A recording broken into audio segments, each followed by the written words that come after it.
Hi friends, దీన్ని స్కటింగ్ అంటారు. ఇక్కడ చూస్తున్నారు కదా, సైడ్ ఉన్నది కదా, మెట్లు సైడు.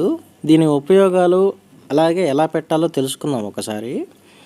ఇప్పుడు చూస్తున్నారు కదా, ఇవి మాలు మొత్తం ఇట్లా చెక్కేయాలన్నమాట పెట్టే ముందల. కొంతమంది ఏం చేస్తారంటే ప్లాస్టింగ్ చేసి దాని మీదనే స్కటింగ్ అనేది అంటిస్తారనమాట. అప్పుడు ఏమవుతుంది, మనం ప్లాస్టింగ్ చేసినప్పుడు అదైతే స్మూత్గా ఉంటుంది కాబట్టి ఈ స్కటింగ్ అనేది సరిగా పట్టుకోదు, డొల్ల డొల్ల ఉంటుంది లోపల.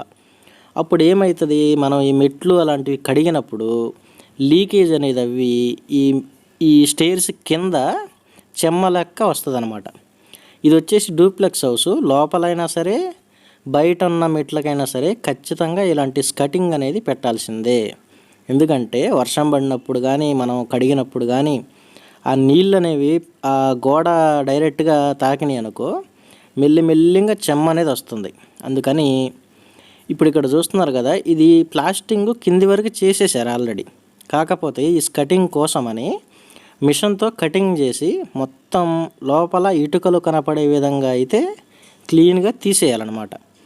అప్పుడు ఈ స్కటింగ్ అంటిస్తే అది చాలా స్ట్రాంగ్గా అతుక్కుంటుంది, ఫ్యూచర్లో ఎప్పుడు ఓడదు ఇంకా.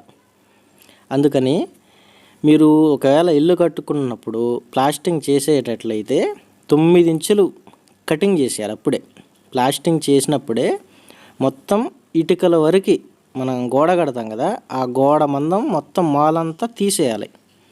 అప్పుడు ఈ మార్బుల్స్ కానీ టైల్స్ కానీ వేసినప్పుడు మార్బుల్స్ వేసే వ్యక్తి స్కటింగ్ పెట్టినా కానీ ఆ గోడకు అతికిస్తాడు డైరెక్ట్గా, అప్పుడు చాలా స్ట్రాంగ్గా పట్టుకుంటుంది. కొంతమంది ప్లాస్టింగ్ మీదే అంటిస్తారు, అదైతే చాలా రాంగు, అతుక్కోదు అసలు, మొత్తం డొల్ల డొల్ల ఉంటుంది. ఈ విధంగా నీట్గా వస్తుంది అనమాట. మనం ఆ పైన ఏదన్నా గ్యాప్ ఉంటే మాల్ తోటి ఫిల్ చేసుకోవచ్చు. ఇలాంటి మరిన్ని వీడియోస్ కోసం ఇప్పుడే మన ఛానల్ని సబ్స్క్రైబ్ చేయండి.